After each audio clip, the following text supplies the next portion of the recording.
ме, құрметті көрермендер. Сіздермен қауышқаныма қуаныштымын.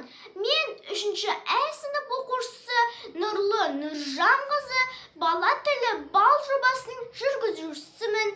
Біз биылғы оқу жылын Абай атамыздың 180 жылдығына орай Абай мұрасына арнадық. Сіздерге Абай Құнанбаевтың бірінші қара сөзін оқып берейін. Қабыл алыңыздар. Жақсы өткіздік пе, жаман өткіздік пе, әйтеуір бірталай өмірімізді өткіздік. Алыстық, жұлыстық, айтыстық, тартыстық, әурешілікті көре-көре келдік. Енді жер ортасы жасқа келдік, қажыдық, жалықтық. Қолап жүрген ісіміздің бәрінің баянсызын, байлаусызын көрдік. Бәрі қошылық екенін білдік. Енді қалған өмірімізді қайтып неғып өткіземіз? Соны таба алмай өзімде қайранмын. Ел бағу жоқ, елге бағым жоқ. Бағусыз дертке ұшырайын деген кісі бақпаса, не албыртқан, көңілі басылмаған жастар бағамын демесе, бізді Құдай сақтасын. Мал бағу жоқ.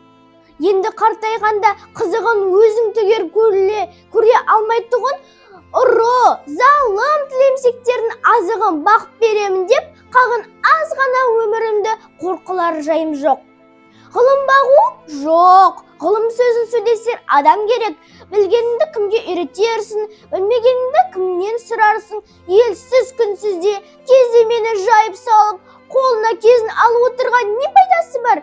Мұңдасып, шер тарқатсар, кісі болмаған соң, ғылым өзі бір қартайтатын күйік, софылық қылыптың бағу жоқ. Ол да келмейді.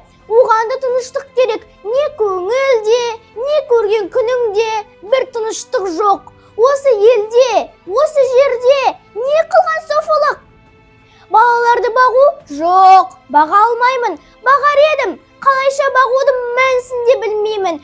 Не болсын деп бағам? Қай елге қосайын? Қай қаракетке қосайын? Балаларымның өзін ілгері өмірінің, білімінің пайдасын көрерлік орын тапқаным жоқ. Қайда бар? Не қыл дерімді біле алмай отырмын. Оны да ермек қыла алмадым. Ақыры ойладым. Осы ойыма келген нәрселерді қағазға жаза берейін.